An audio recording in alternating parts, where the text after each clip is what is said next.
Sup guys, it's Alex here, and welcome to another edition of the Bracketology update. This one is for February 5th, and man, after a weekend of college basketball, I kicked it off the last Bracketology talking about how hype I was for Calipari's return to Kentucky, and I had to eat crow.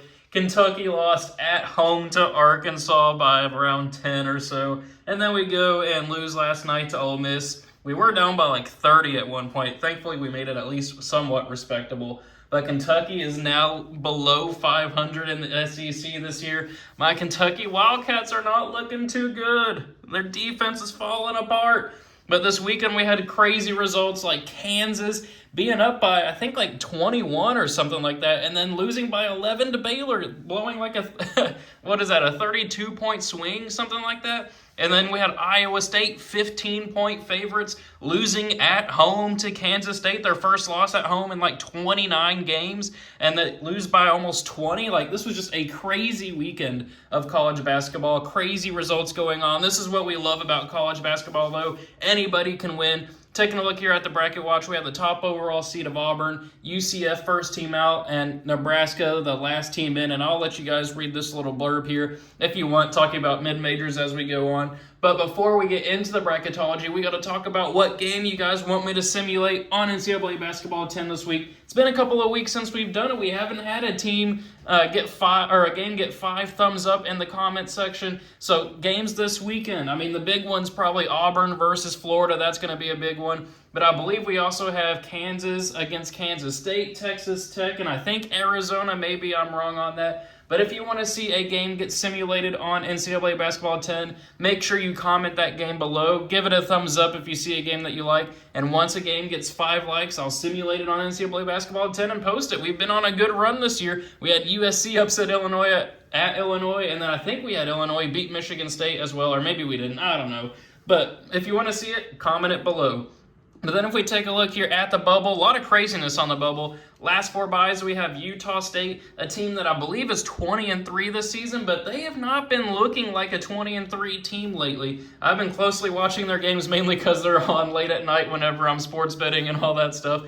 But I've been paying attention to them. 20-3, going to be representatives out of the Mountain West most likely. We'll see what happens. But then we also have Ohio State, who's been putting together a solid tournament resume as of late. Vanderbilt, who has been a good team, but they got shellacked by 30 at Oklahoma over the weekend and then lost at Florida yesterday. Georgia, a team that looked safely in a couple of weeks ago, they're on a losing streak in the SEC, kind of trending downwards right now. Last 4 in are San Diego State, BYU, Pittsburgh, and Nebraska. Pittsburgh mainly the one I want to call out here. They are just faltering lately, losing at home by double digits to Virginia earlier in the week. I think they've lost 4 out of their last 6, something like that, but they are trending the wrong direction.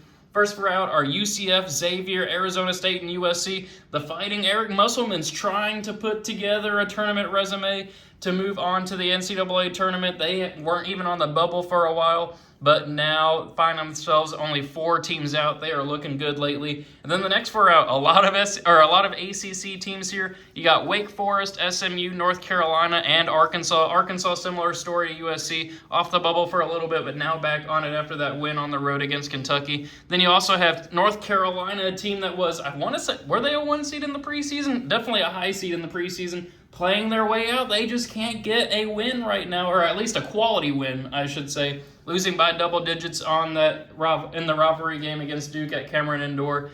SMU and Wake Forest, they just got to get some wins over Duke. Really, that's what the ACC is becoming this year. It's kind of a one-team conference with Duke leading the way. Then, of course, you got Clemson and Louisville kind of on that second tier. Maybe throw SMU in there other than losing to Louisville by 30.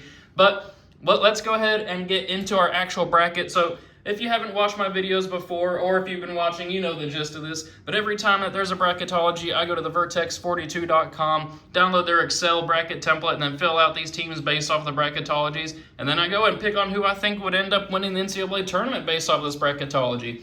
We've had a lot of chalk lately. I do have to admit, maybe that'll change in this video. You'll have to watch and find out. But I also wanted to shout out my Discord server before we get into the picks. It's been a while since I've shouted it out. The link below is in the description. Make sure if you love college basketball that you join that. A lot of passionate fans in there talking college games, talking live games, talking March Madness, talking life, whatever you want to talk about. It is in that Discord server, so make sure you click that link in the description to join. But anyway, it is time to get into our picks. So we'll start here in the top left region. Obviously, we'll have Auburn beat the winner of Omaha and Moorhead. Gonzaga versus Creighton. Creighton, a team that is trending up a little bit. Gonzaga, a team that has been trending down this season. Give me the Creighton Blue Jays. I don't think Gonzaga's quite figured it out yet. Arizona and McNeese. McNeese, a sleeper team that a lot of people would love to pick this year. Arizona, a team that was on the bubble a month ago. They've been playing fantastic basketball lately, finding themselves on the 5 line. Give me Arizona winning that matchup. Then we'll have Memphis here moving on past Grand Canyon. St. John's taking care of business against San Diego State versus Nebraska, which I think would probably be Nebraska. Let's pick St. John's to move on there. Then we'll have Kentucky moving on past Cleveland State. Give me Mississippi State over Utah State. We talked about them, 20-3 Utah State. Actually, I spelled state wrong. That says state right there. But give me Mississippi State. Also kind of on a losing streak of their own. They were on the 3-4 line a couple of weeks ago, now on the 7. But I just think that team's going to be battle tested from the SEC. Give me Mississippi State advancing on where they will face Houston.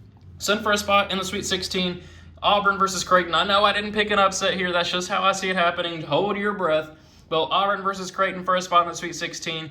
Give me Auburn advancing on there. Arizona versus Memphis. Give me Arizona. That team is starting to turn a corner. St. John's versus Kentucky. I've picked Kentucky to make the Elite Eight in most of my bracketologies, but I have them falling to Rick Pitino here. The St. John's Red Storm beating Kentucky. Kentucky just has no defense right now. No defensive identity. Teams are scoring 90 points at will. Just no defense whatsoever. I've been frustrated as a Kentucky fan. Give me St. John's pulling off the 6-3 upset where they will face the Houston Cougars, who will advance on here past Mississippi State. Then for a spot in the Elite Eight, Auburn versus Arizona. I'm doing it. I'm picking Arizona to pull off the upset here, 5-1, taking out the #1 overall seed Auburn Tigers with National Player of the Year, probably favorite at this point, Janai Broome, and only having 1 loss this season. I just think Arizona has a ton of momentum right now. Auburn's starting to come back down to earth a little bit. They've been playing in a lot of single-digit games. Caleb Love leading this squad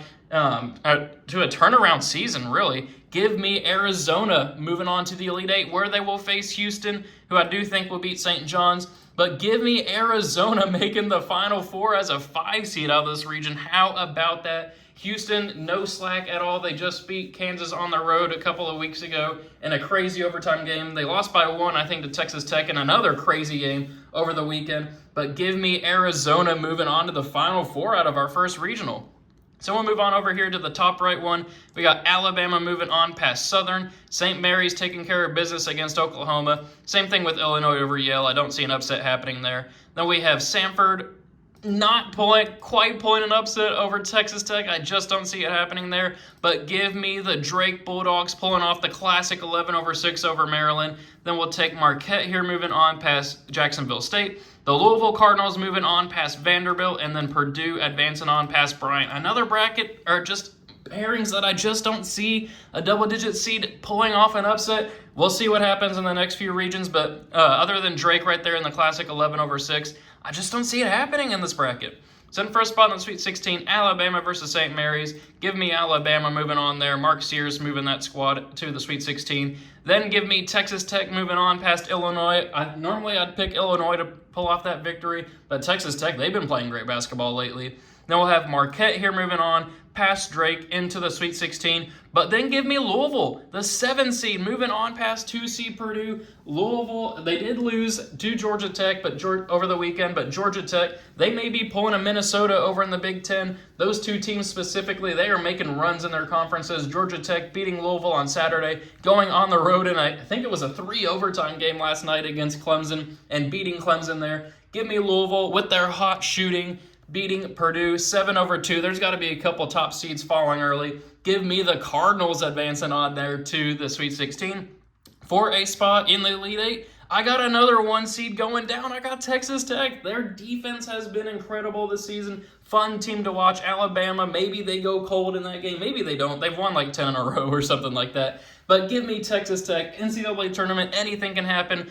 I think the last bracketology I had Auburn and Alabama maybe in the championship game, and now neither one making the Elite Eight. How about that? And then we're going to have Louisville beating Marquette to move on to the Elite Eight. We got a 4 and a 7 seed here for a spot in the Final Four coming out of this regional. Louisville, a team that nobody expected to even make the tournament this year, way ahead of schedule with Coach of the Year, probably favorite at this point in Pat Kelsey, maybe Bruce Pearl, you can make the case, but give me Louisville to advance on to the Elite Eight. But then give me Texas Tech coming out of the Big 12, 2 Big 12 representatives here in the Final Four out of 2 regionals so far. It's a 4 and a 5 in the Final Four. So we'll move on down here to the bottom right one. We got Duke moving on past Marist American. Baylor versus Texas. I was about to say, I feel like that can be a thing with 2 Big 12 teams in there, but I keep forgetting Texas is in the SEC now. Give me Baylor, though, advancing on there. Ole Miss versus George Mason. I think I had this upset in the last bracketology I did too. This isn't sour grapes as a Kentucky fan beating Ole Miss. This is more just a belief in George Mason as a sleeper contender. Give me the Patriots there. Then we'll have Michigan State advancing on past Akron. UCLA taking care of business against Georgia. Kansas here moving on past Towson. Then give me 10 seed New Mexico pulling off the victory over 7 seed Michigan. I like the Lobos a lot this year. We'll have them pulling off the 10 over 7, and then they will face Florida there, who will beat UNC Asheville. Then for a spot in the Sweet 16, do think Duke's going to take care of business pretty easily against Baylor there. Michigan State along with them in the Elite Eight there. Actually, no, Sweet 16. I don't know what I'm saying there. But then UCLA and Kansas. Give me 6 seed UCLA. They've been playing great basketball lately. Kansas has not been playing very good basketball lately. UCLA getting that home win against Michigan State last night. Give me them pulling off the 6 over 3 over Kansas, where they will face Florida, who will advance on to the Sweet 16 as well. Then we have Duke versus Michigan State here in the Sweet 16. That would be a fantastic game to watch, but give me the Blue Devils advancing on there, where they will face Florida. I do have the 1 versus 2 seed here in the Elite Eight out of this regional, where we will have Duke advancing on to the Final Four. I hate to say it, but we got the Blue Devils advancing on there. I just think that this team is fantastic this year. Obviously, Player of the Year candidate and Cooper Flagg. Projected number 1 overall pick. I don't have to say a whole lot more. Then we'll move on to our last regional here, the bottom left one. We got Tennessee moving on past Central Connecticut. Clemson versus West Virginia, 2 teams you don't want to bet on because they can go hot and cold. You don't know what you're going to get from them on a nightly basis, but give me Clemson there. West Virginia lost Tucker DeVries for the rest of the season. That's a big loss for them. I mean, they haven't had him for about a month or so, but give me Clemson there moving on. Then we'll have Missouri beating UC Irvine. UC Irvine's a team that I want to get paired up against really any other 5 seed, maybe not Arizona. I wish they were an 11 or even a 13, but I can't pick them to beat Missouri. I can't. But I will pick Arkansas State to beat Wisconsin and move on to the round of 32. Then we're going to have BYU beat Pittsburgh and then beat Oregon. Oregon, a team I've been out on all season, been proven right for the most part. Give me BYU advancing on, where they will face Texas A&M, who will beat Northern Colorado. Then give me the defending back-to-back national champions and UConn to beat Ohio State. And then we'll move on with Iowa State as well to the round of 32. So then for a spot in the Sweet 16, battle of the orange teams here. Tennessee versus Clemson. They've been paired up a lot as 2 and 7s now, seeing themselves as a 1 and an 8. But give me Tennessee advancing on there, where they will face Missouri, who I think Arkansas State could pull off that upset. They beat Memphis earlier in the season, well-coached team. But give me Missouri advancing on. Texas A&M will move on past BYU as well. But then give me UConn to beat Iowa State. Iowa State, I think, has lost 3 out of their last 5, something like that. UConn also not looking great this season, but I like that matchup a lot for UConn this year. Give me a 7 over 2 upset there. So then for a spot in the Elite Eight, Tennessee versus Missouri. Tennessee starting to turn things around a little bit with that huge win over Florida over the weekend. Give me Tennessee, though, beating Missouri. That would be a fantastic SEC game to watch. Then we'll have Texas A&M versus UConn.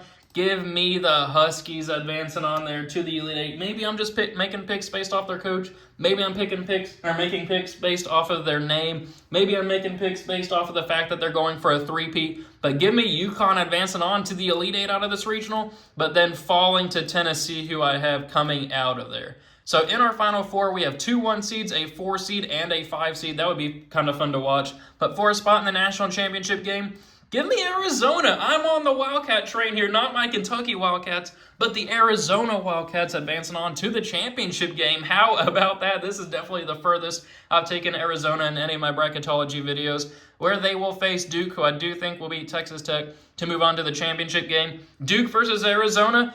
We're picking Arizona. We are riding this high of Arizona moving on there. They had that crazy half-court buzzer beater from Caleb Love to beat Iowa State last week. I'm on the train, man. Let's have Arizona. We got to have a surprise winner in here. We got to mix them in these bracketologies. But give me Arizona. How about that, man? What a pick there. But let me know what you guys think of this prediction in the comment section below. Always like reading what you guys have to hear. You've been telling me I've been chalky lately. Here's my response to that.